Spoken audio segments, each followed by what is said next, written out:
What's good, Deluxe family? Welcome back to the channel. In this video right here, I'm about to be watching the 10 most dangerous sea creatures you've never heard of. Alright?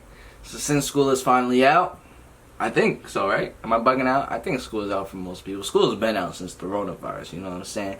We could get our fun little education on here at Noah Jacob TV. You know what I'm saying? Most dangerous sea creatures you've never heard of. I'm about to be learning some shit today. You know what I'm saying? Let's get straight into it. Oh, wait. Okay, let's go.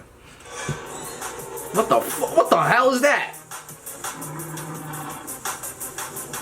The hell was that? Cities, deserts, and jungles, it's the oceans that you need to worry about. For every school of colorful fish swimming harmlessly, I hate the there's water. a group of demonic titan slayers, ready to pounce on anything that gets in their way and unleash their wrath in an instant. Be that through potent poison, electric stings, or unstoppable bites. Not only are these sea creatures Fat-ass dangerous, alligator. but they're often cunning and mysterious. Yeah, I forgot to tell you, I'm about to catch a sea monster today. I'm going fishing I'm going fishing in about 30 minutes, you know what I'm saying? I'm gonna vlog it and all that. That's going on my other channel, link in the description. By the time you know you've spotted one, it's already too late.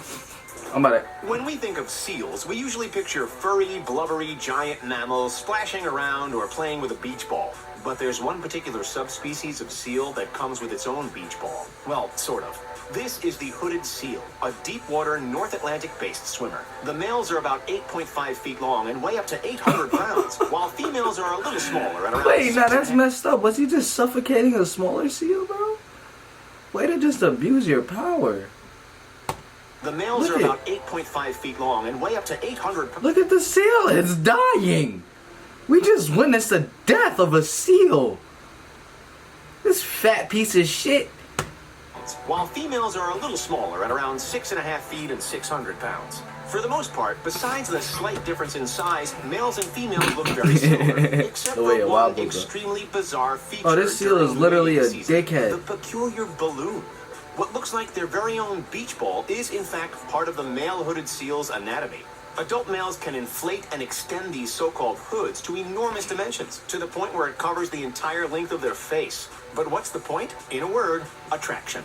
Males operate these balloon features to capture the female's attention during mating season, as well as using them as a sign of aggression toward other males that might be competition. These guys are not social creatures, and are far more aggressive and territorial compared to other, more common seal species. Creeping its way across the muddy, murky sea floor is the giant isopod. These frightening crustaceans live between 550 and 7,020 feet below the surface, mostly in the Pacific Ocean off the coast of Japan and in the South China Sea. Typically, these isopods grow to lengths of between 7.5 and 14.2 Why are you touching it? Okay, that's pretty big for an underwater kabuto, but not exactly mind-blowing. Wait, how big? What did it say? Oh, only 14 inches. Okay, that's pretty big for an underwater kabuto, but not exactly mind-blowing. Alas, there's a reason why they're given the giant moniker.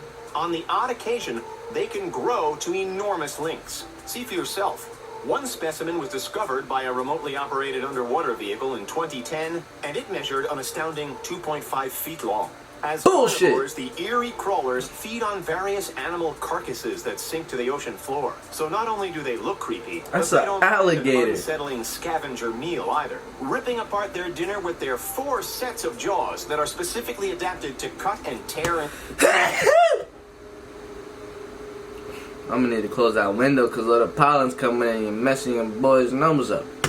Their prey. Since there's not much light so far down in the ocean, the giant isopods aren't reliant on perfect eyesight. The fuck? They can maneuver, communicate, find food, and meet up with a mate solely by utilizing their other senses.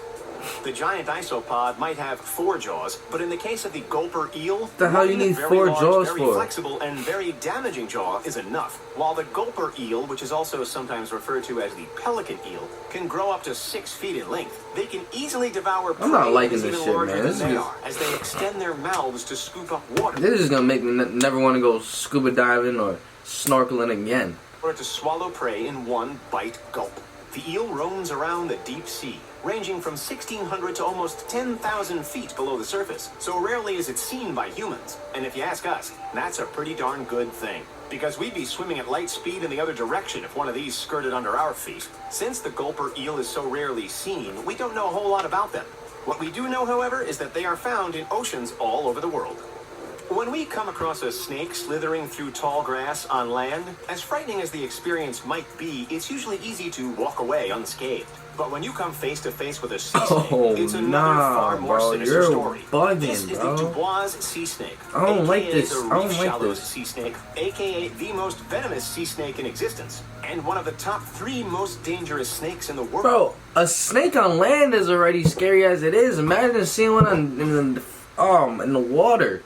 No matter the terrain, definitely can't run away from exactly this. would you expect to find such a deadly creature? Well, Australia, of course. More specifically, tropical northern Australia, as well as Papua New Guinea and New Caledonia. In most cases, these serpents will scurry around shallow waters near protected coral reefs. Shallow? To 13 feet. I don't like that. 4 meters. However, you're not immune from the encounter if you dive deep either. They've been caught in nets as far as 150 feet or 45 meters below the surface. Well, that's it. We're never going swimming again.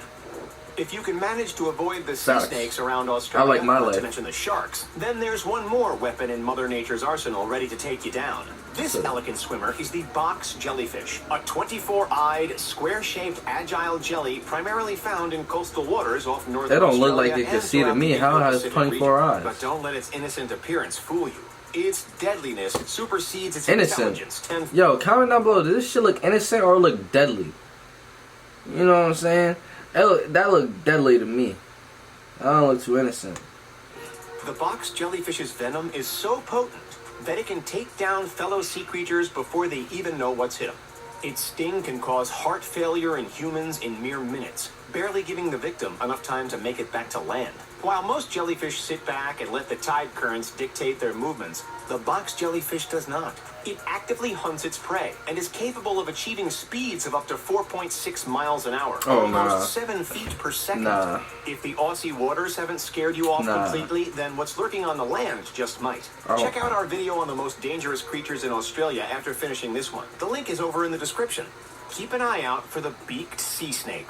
This watery weapon averages about 4 feet or 1.2 meters in length. That's far smaller than the titans we find in places like the Amazon. But trust us, this serpent is not to be underestimated. Not only is the beaked sea snake responsible That for shit more than long as 50% of hell. all sea snake bites, but it also carries one of the deadliest venoms in all reptiles, land or sea. According to the Thai National Parks, each bite contains anywhere from 7.9 to 9 milligrams of venom. For reference, just 1.5 is enough to put your average human in a coffin. While they typically slither around in shallow, murky waters like mangrove swamps, estuaries, and rivers, the beaked sea snake is also known to be able to dive far below the surface, up to 330 Bro, it's low-key feet, satisfying and to watch remain them down swim, there though. for up to 5 hours. No matter which of its many aliases you I wonder choose, if a snake bites another snake, would it die from the venom though? You know what I'm saying? Like, are they immune to their own venom? That's a good the question. striped surgeonfish, zebra surgeonfish, blue-line surgeonfish, or clown surgeonfish, you'd expect this colorful creature to come to the rescue should you find yourself in trouble. Not quite. Nah, I can't That's trust far nothing from nowadays. reality. Surgeonfish, which are capable of reaching 15 inches or 38 centimeters in length, actually sport a blade-like spine in their tail that points outwards, and it's known to be as sharp as a surgeon's scalpel, hence the name. Damn. These blades are used for defense when the fish feels threatened or spooked, so if you ever see one while out for a swim, look but don't touch. What's worse, some subspecies are venomous, and considering the fact that they're Bro, imagine its tail just... Bro, what? territorial, it's best Gotta go, and then you have the sharks trying to come eat you right after that. One of these underwater daggers in shallow reefs mostly, anywhere from the Indian Ocean off the coast of East Africa to the Western Pacific Ocean, including the Great Barrier Reef, as well as Japan, Polynesia, and even Hawaii.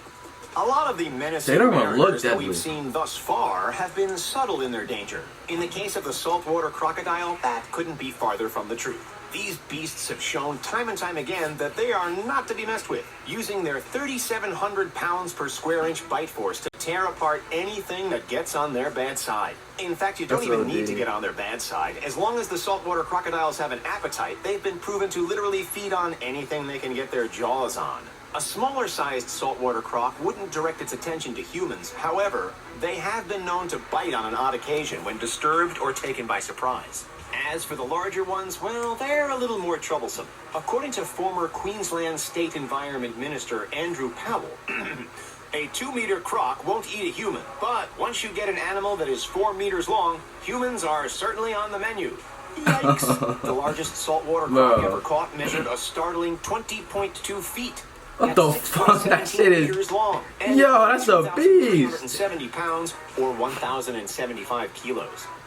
With a long, narrow body, sharp teeth, and a fast-snapping jaw, No, that thing is kinda needlefish cute. is a predator not to be taken lightly. Oh, not to mention that giant sword-like snout full of I lied. razor-sharp teeth. Thing ugly These as hell. carnivores are spread out amongst nearly every ocean on Earth, hunting with their jaws open and catching prey with a swift upward motion of the head. But under the water isn't where the needlefish does its damage. It's above the surface where the problems begin to manifest. When the needlefish feels threatened, typically by the bright reflection of lights, it will launch itself up and out of the water at breakneck speeds of up to 38 miles per hour. That means that these slender fish turn themselves into piercing projectiles. And without getting What? into too much gory detail, you can probably imagine the kind of scenes that would arise should somebody find themselves in the wrong place at the wrong time. Oh, No matter man. if you're a creature that's venomous, wields a sword, has an unstoppable bite force, or can devour animals double that of your own size, nothing that we've seen today would be able to hold its own against our next predatory sea creature. As the former apex predator of the ocean, with an average size between 50 and 60 feet, or between 15 and 18 meters, Megalodon wasn't just the biggest shark in the world, but one of the largest fish to have ever graced our oceans. The catch, however, is that according to the majority of scientists, Megalodon is long extinct. Records show that Yeah. it lived between 23 and 3.6 million years ago, before the last of its kind disappeared. Nah, but think about it. I'm pretty sure like 80% of the ocean is not even discovered, if not more. It's not even discovered. That's However, not There can be everybody anything tends to living. accept this information as fact. Just as enormous parts of our land, like the Amazon rainforest, Antarctica, and various hot, dry deserts, remain wildly unexplored, our oceans are even more of a mystery. New Facts. species are being discovered every day. So who's to say that the Megalodon isn't still out there? We're not saying that we agree with the idea, but it's certainly something to ignite the debate. Do you think Megalodon is still out there? And out of everything we've seen, which Shit. creature do you think is the most... my guy Megalodon is chilling at the deep bottoms. You know what I'm saying? Cause he knows what we do up here on this land. We're gonna end up trying to capture him and kill him. You know what I'm saying? He's chilling. He's smarter than that. You know what I'm saying? But if you did watch this point of video, make sure you do like and subscribe, man. I'm gonna catch you in the next one. The same way you're gonna catch me in the next one. Peace.